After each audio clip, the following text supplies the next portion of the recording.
ang fake.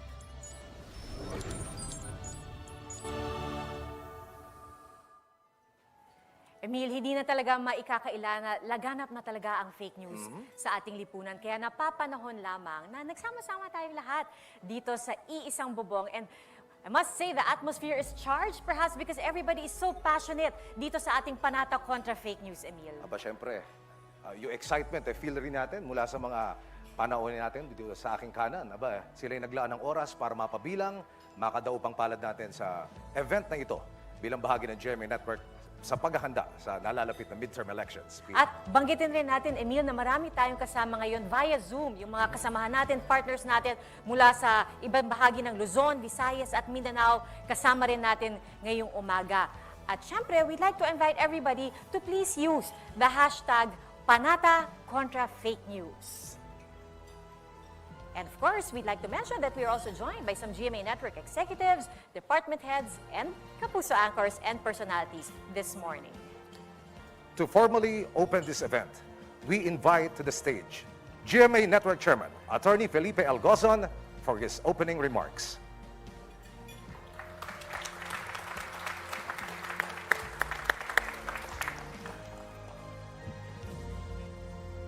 Dapat doon ako nakaharap. Pero ganito ang setup. Wala tayong magagawa dyan. Well, to begin with, it's really a great honor for me to address this very distinguished gathering. Men and women of the press, leaders of legacy and new media, vanguards of the academe, defenders of the democratic process, at mga kapuso at kapwa Pilipino, magandang umaga sa inyong lahat. I extend my deepest gratitude to all of you as we sign this grand covenant on National Press Freedom Day. The 1987 Constitution, as you know, in Article 2, Section 24, expressly recognizes the vital role of information in nation building. But what was left unsaid is that such information must be true and not fake. It must hold the whole truth, not just a part, and be unbiased and balanced. This information is as old as communication, evolving from these inscriptions on stone, the printed page, to the digital tweet. Although the phrase fake news, quote unquote, became frequently used in political and media discourse, it was only in 2016 that it has been pervasive through the ages.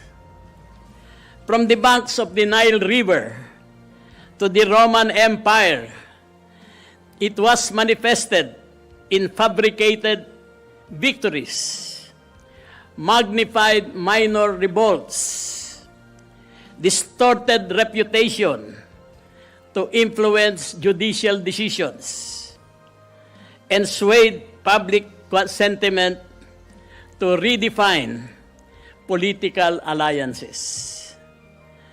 In those times, it was the stalwarts, philosophers, educators, and theologians who stood against falsehood.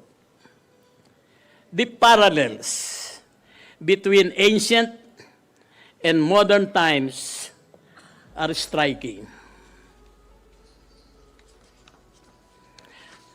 Not a day goes by without false information spreading like wildfire in an ecosystem where checks and balances are outpaced by distortion, deception, and speed. It is once again the stalwarts like you, those who are behind me, who stand against this information. PANATA kontra fake news is a continuation of a long-standing crusade to safeguard the integrity of discourse. For a problem so wide and deep, it needs a massive undertaking to fight it. Thus, this crusade moves in 3 waves. The first wave, magkaisa tayong labanan, ang fake, was initiated by GMA journalists and perhaps by other journalists as well. The second wave, pipirma ako, is invigorated by our valued partners present today. And the third wave, kaisa ako, will be fired by Filipinos who would like to take part in the movement. Every day, there will be big and small moments of truth in front of us. I have always subscribed to the belief that all these moments are important. As truth tellers, we must be morally upright at home, in school, and at work. Always carrying out everything with a sense of responsibility. At home, we lay the foundation of character. In school, we impart crucial skills of inquiry and integrity. At work, our actions,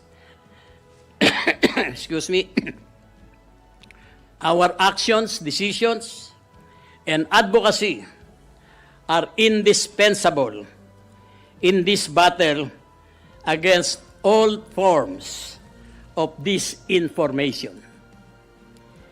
Fake news is both dangerous and harmful, but the truth is glorious and useful. It fosters an informed populace, essential for a functioning democracy and a stronger society. With it, we lay the groundwork for transformative projects that enhance the lives of every Filipino. Truth is the very mechanism by which we build a better nation. It is not always the most viral, but it remains the best story to tell. Lagit-lagi, sama-sama tayong magpahayag ng katotohanan na walang kinikilingan, walang pinoprotektahan, walang kasinungalingan sa pamamagitan ng serbisyong totoo lamang. Maraming salamat sa inyong lahat. Maraming salamat po, GMA Network Chairman, Attorney Felipe L. Gozon. Thank you, sir. At gaya nga ng sinabi ni Attorney Gozon, Emil, disinformation is as old as communication, and that's why we have this crusade to safeguard against that very disinformation. Kaya nagsama-sama po tayong lahat ngayong umaga. At dumating na nga ang oras na ating hinihintay. Ang paglagda po ng GMA Network at ng ating partners sa ating panata para labanan ang fake news. Isa-isa po naming tatawagin ang inyong mga pangalan, saka po kayo pipirma. Para po sa GMA Network Incorporated, pangungunahan niya ni GMA Network Chairman, Attorney Felipe L. Gozon.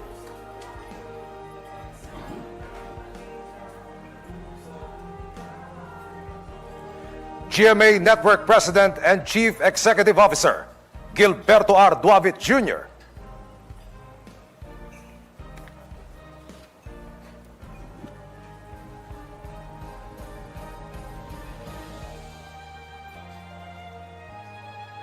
At Executive Vice President and Chief Financial Officer, Felipe S. Yalo.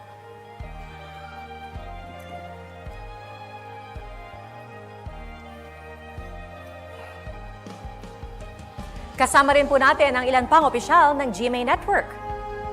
Oliver Victor B. Amoroso, Senior Vice President and Head, GMA Integrated News, Regional TV, and Synergy.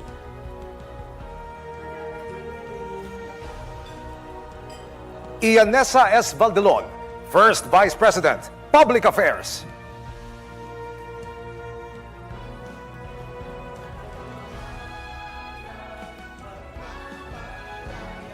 Glenn F. Aliona, First Vice President, Radio Operations Group.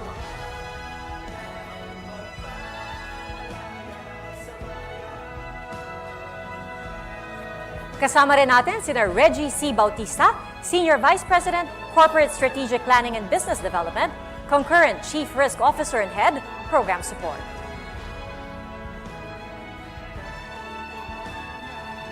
Angela Carmela J. Cruz, Vice President, Corporate Affairs and Communications.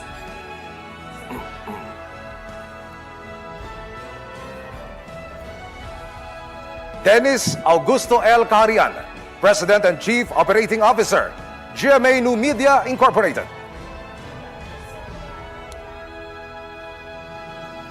Kasama rin po natin ngayong araw si Commission on Elections Chairman, Attorney George Erwin Garcia.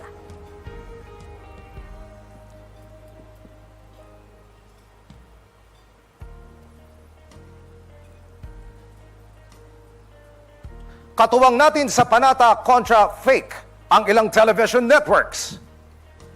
Para sa All TV, ang kanilang president na si Maribeth C. Tolentino.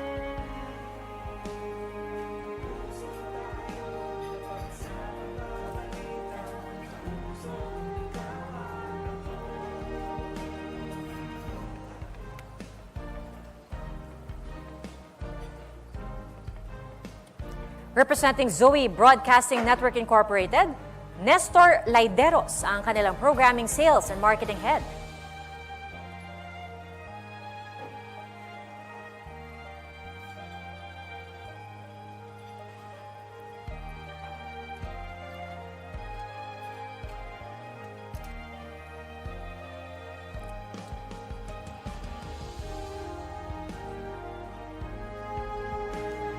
Kakalabanin din ng ating mga kasamahan sa radyo ang fake news.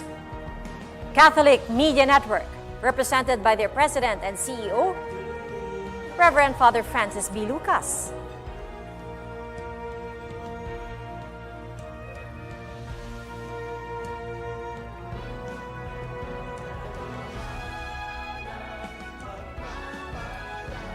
Ang Far East Broadcasting Company, represented by DZAS Station Manager Josephine C. Alabastro.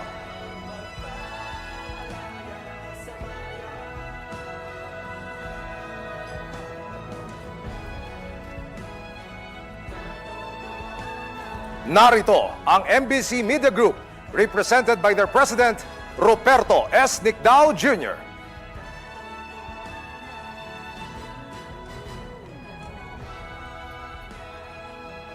Ang Quest Broadcasting Incorporated, kinakatawan ni Magic 89.9 DJ Tina Ryan.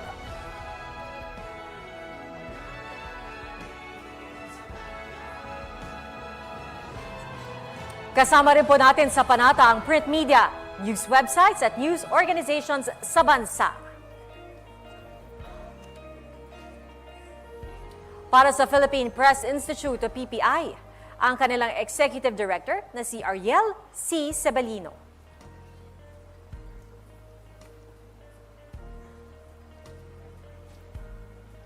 Narito para sa Philippine Daily Inquirer, si Attorney Rudyard Arbolado, ang kanilang President and CEO.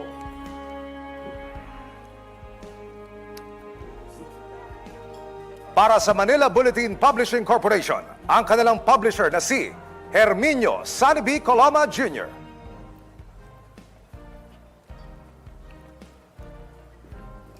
Para sa Manila Times, ang kanilang Chairman and CEO na si Dante Clink ang II.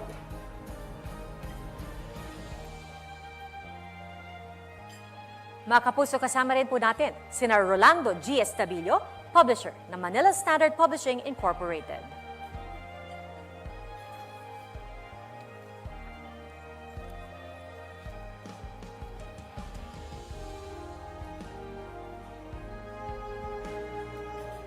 Willie Fernandez, President ng Daily Tribune.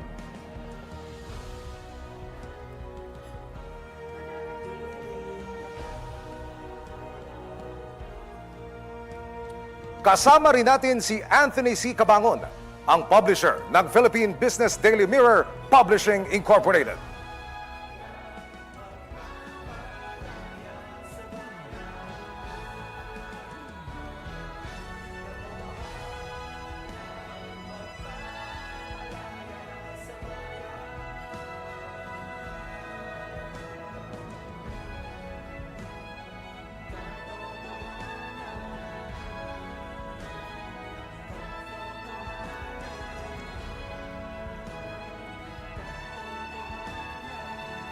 Emil, makikita natin at this point na napakarami nating mga kasamang kapita-pitagang panauhin para maging kaakibat natin sa ating PANATA Contra Fake News. Hindi lang dyan sa kaliwa mo, Pi, ha? Pati dito sa kanan. Aba, gaya na aking binabanggit sa loob at labas ng GMA Network, sila ay naglaan ng oras para makadaupang palad natin sa tanghaling ito ng Biyernes. At nakita nga natin sa puntong ito, Emil. O, balik na ako, ha? Kasama rin natin si Ginoong Antonio Macasayat, ang CEO ng Malaya Business Insight.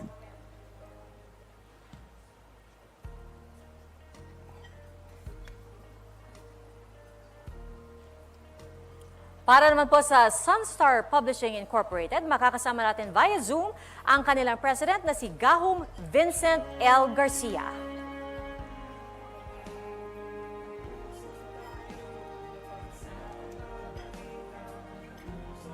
Para sa Rappler Inc., ang kanilang co-founder and executive editor na si Glenda M. Gloria.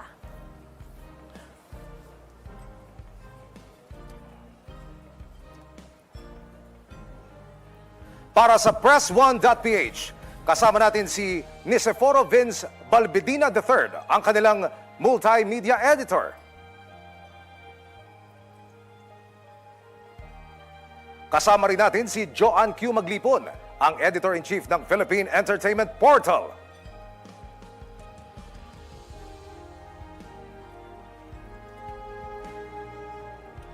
Makakasama rin po natin ang ilan sa pinakarespetadong media groups sa Pilipinas at sa mundo. Para sa Manila Overseas Press Club, ang kanilang chairman na si Antonio S. Lopez.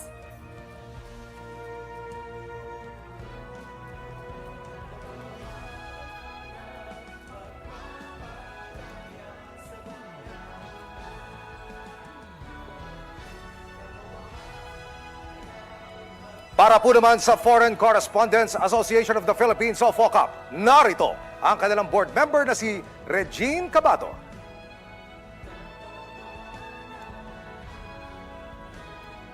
Ang kapisanan ng mga broadcaster ng Pilipinas o KBP, represented by their president, Noel C. Galvez.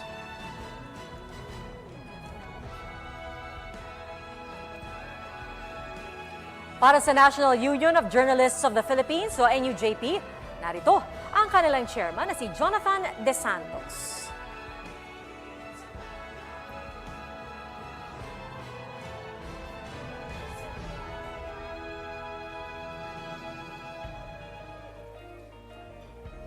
At para po sa Philippine Center for Investigative Journalism o PCIJ, ang kanilang training director na si Rowena Paraan.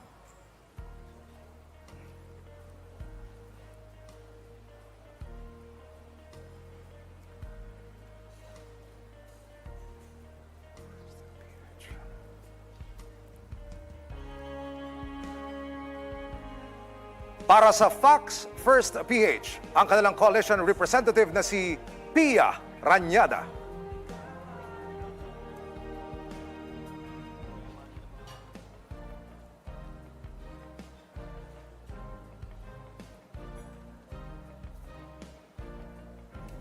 Katuwang din natin ang Center for Media Freedom and Responsibility o CMFR.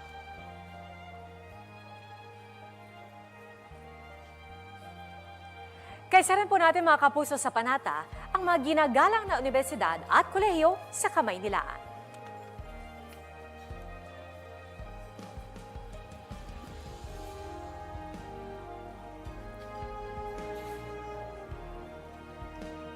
Para sa Polytechnic University of the Philippines, si University President Dr. Manuel M. Muhi.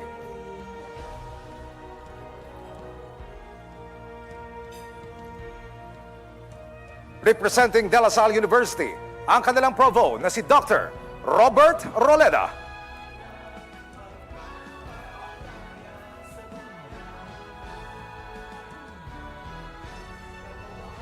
Katuwang din po natin ang University of the Philippines, Diliman at ang University of Santo Tomas. Narito naman po ang Adamson University, represented by their president, Father Daniel Franklin E. Pilario, CM.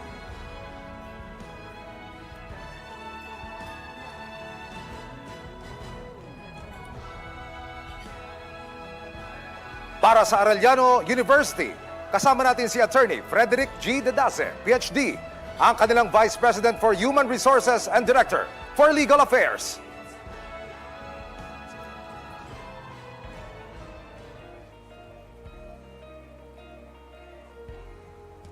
Colegio de San Juan de Letran, represented by Coraline Regencia Navalta, ang advisor ng Letran Student Council.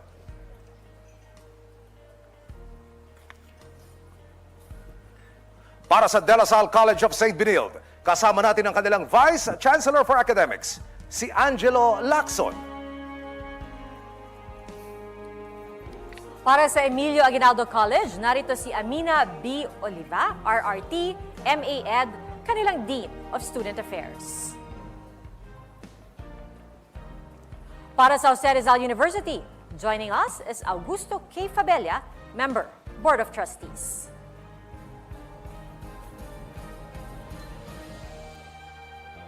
Para po sa University of the East, narito si Edilberto B. Sulat Jr., ang kanilang Director for Marketing and University Relations.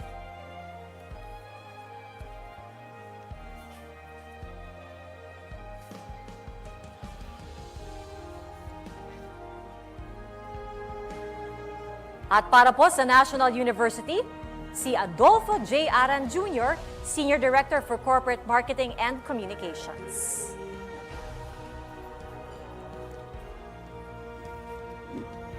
Para sa Lyceum of the Philippines University, narito po ang kanilang Dean of Student Affairs na si Gladys O. Ramos.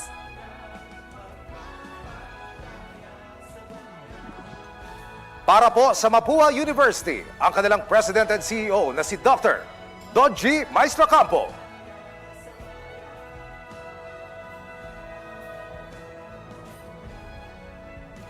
Para sa San Sebastian College Recolectos, ang kanilang President na si Father Rafael B. Pexon, OAR. At para sa University of Perpetual Health System Dalta, ang kanilang School Director na si Arnaldo S. De Guzman.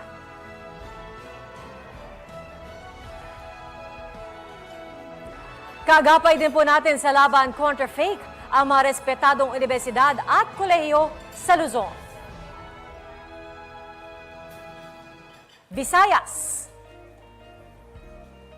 at Mindanao.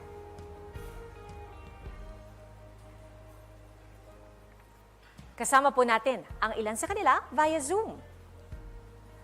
Mula po sa University of the Philippines, Los Baños, narito ang kanilang Director of Public Relations na si Mark Lester del Mundo Chico.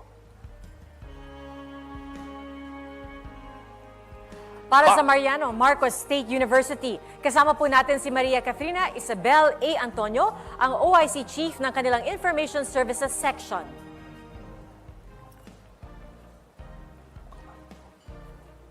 Mula sa De La Salle pa, kasama po natin via Zoom ang kanilang Vice Chancellor for Academics na si Dr. Tessie Palma.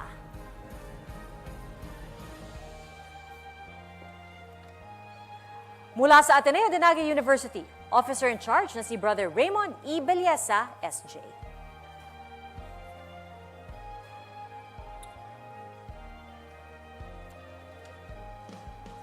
Mula sa Universidad de Dagupan, kanilang Chief Operating Officer si John Alfred Arsadon Quinto.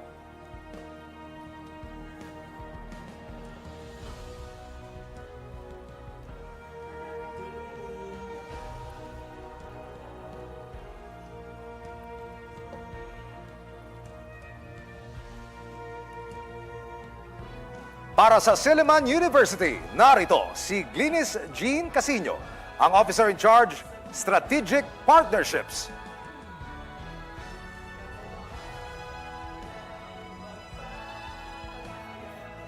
Mula po naman sa University of St. LaSalle, si University President Brother Joaquin Severino S. Martinez.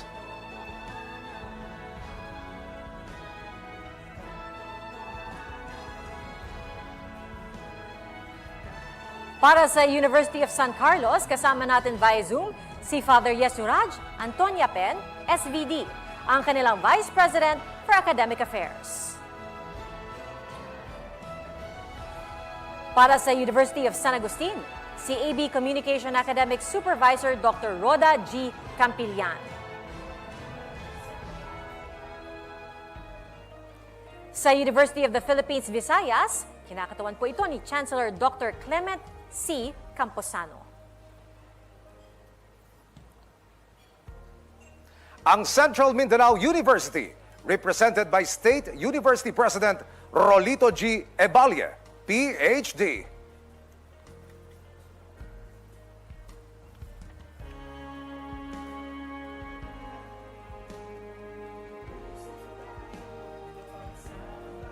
Kasama rin natin ang University of the Philippines, Mindanao, represented by Chancellor Lair Ani E. Murao, PhD.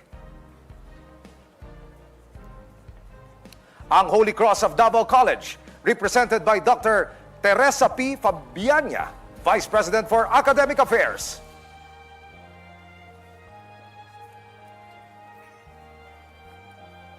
And also joining us via Zoom is Notre Dame of the Jangas University President, Brother Manuel V. De Leon, FMS.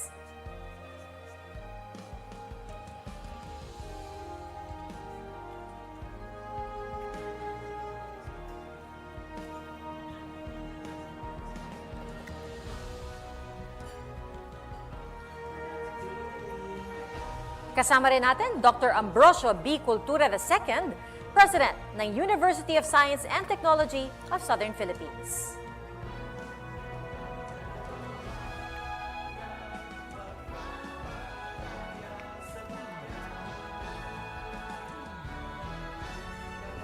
At ang Western Mindanao State University, represented by their President, Dr. Maria Carla Ochotorena.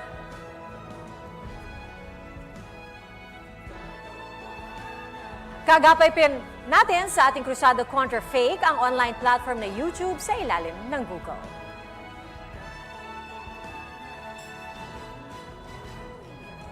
At sa punto pong ito mga kapuso, inaanyayahan po natin ang ating GMA Network Executives at ang ating partners para sa panunumpa sa ating panata. We'd like to request everyone to please rise and raise your right hand and repeat after me.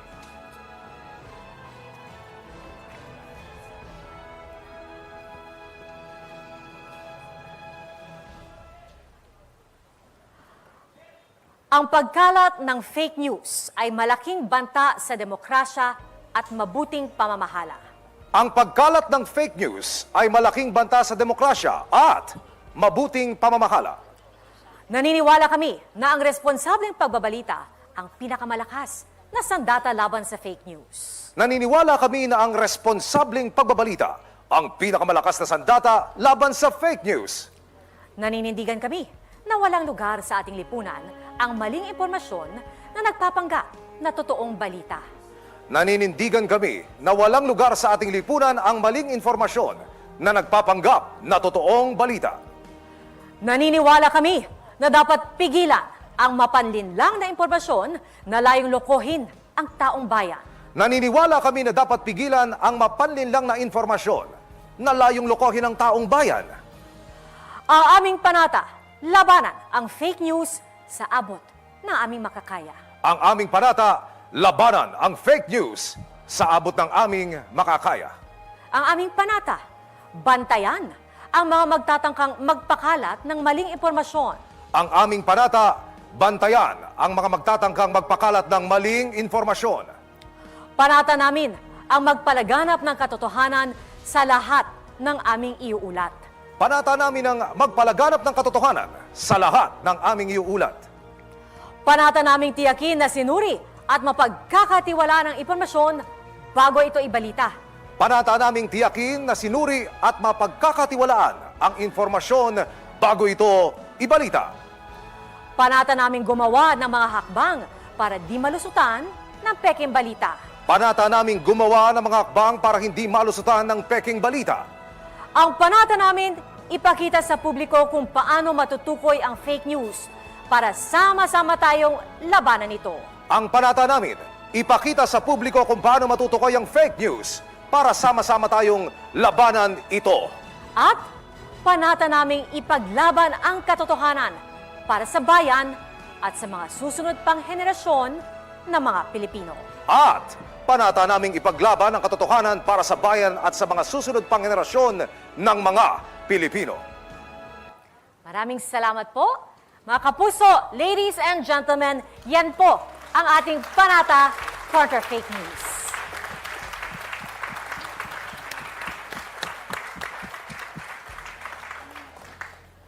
Thank you very much to our GMA executives and all the partners who joined us this morning and to all the guests who were with us. This actually brings our ceremony to a close, Emil, at Yes. this point. We'd like to thank everyone for being with us. But before we ask our guests to exit, we'd like to request everyone to please be seated for a very brief photo opportunity.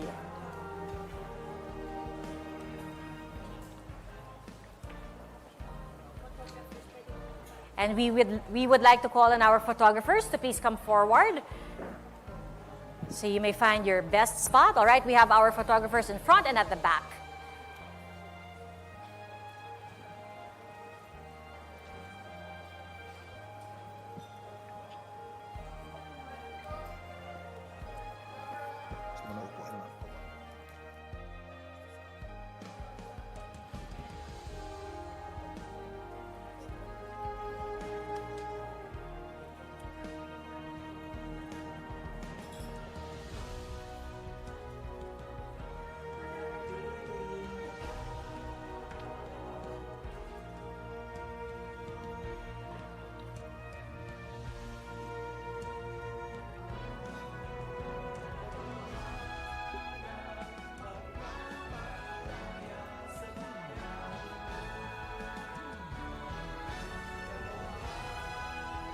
Thank you once again to our executives and partners. Ngayon naman, Emil, we'd like to welcome none other than Anthony Rosaldo para kantahin ang ating panata sa bayan.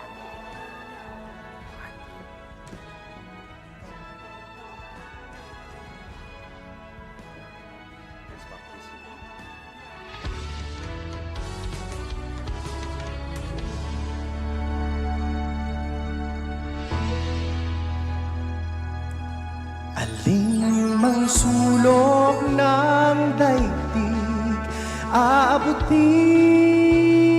aabutin, tutuparin ang matayog na panata. Kapuso tayo ipinabalita ang totoo. Kapuso ko.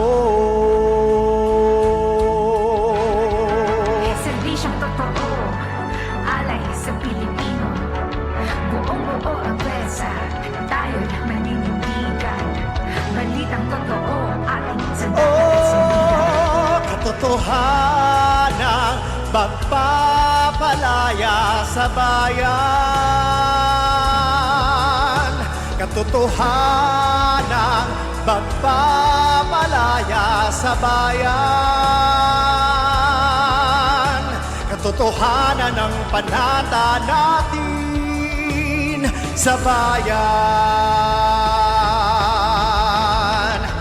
San man tayo mapadpad, ipaglalaban ang totoo. Isa sa puso ng Pilipino. Katotohanan magpapalaya sa bayan. Katotohanan magpapalaya sa bayan. Katotohanan ng panata natin. Katotohanan ng panata natin. Katotohanan ng panata natin sa bayan.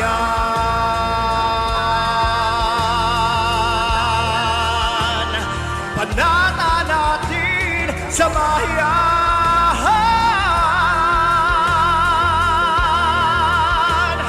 Panata natin sa bayan.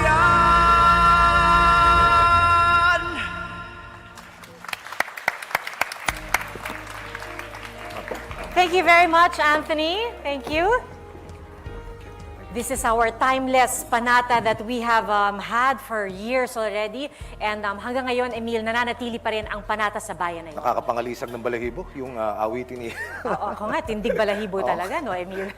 Hanggang ngayon. At sa punto ito, we'd like to request our partners and of course our GMA executives to kindly face the cameras while holding your pen for another photo opportunity. And of course, with your best smiles.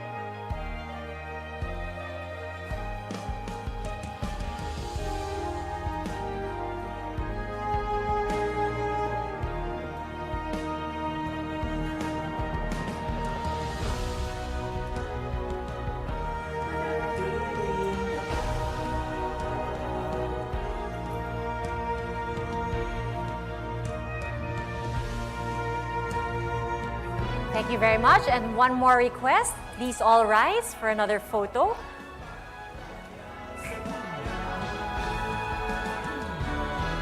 This time, simply facing the cameras and smiling.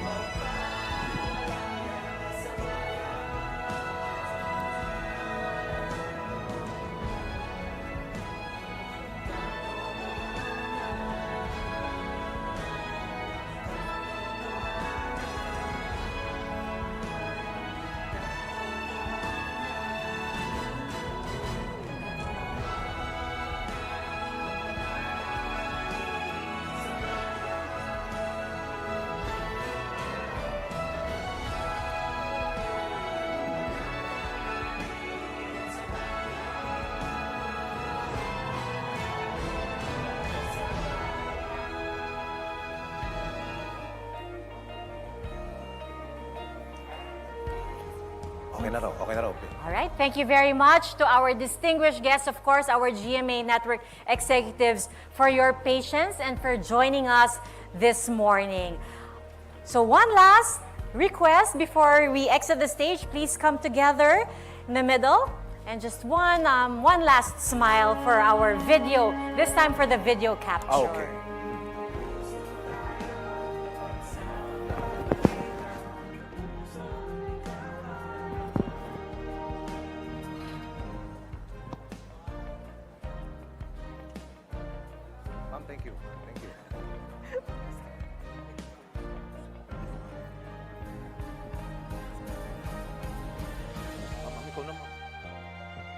We'd like to request the photographers to kindly take a step back to allow our video journalists to get the official video capture for the event.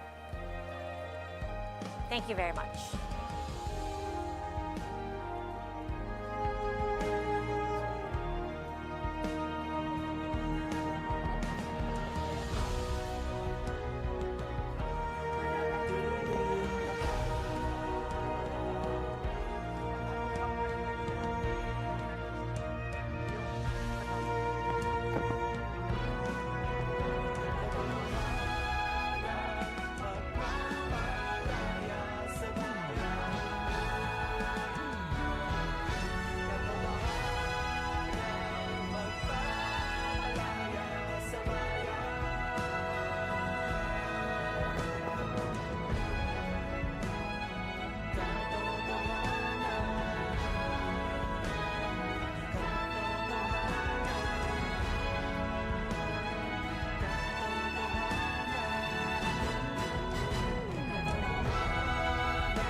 Just one other request, if our guests could kindly look at this camera on the crane and just follow the camera. This camera po. Huwag daw muna ito. Ito, may ilaw muna. Okay. Alright.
Very much. Once again, to our GMA Network executives and partners, a big thank you for being with us this morning and Maraming salamat po. congratulations to everyone.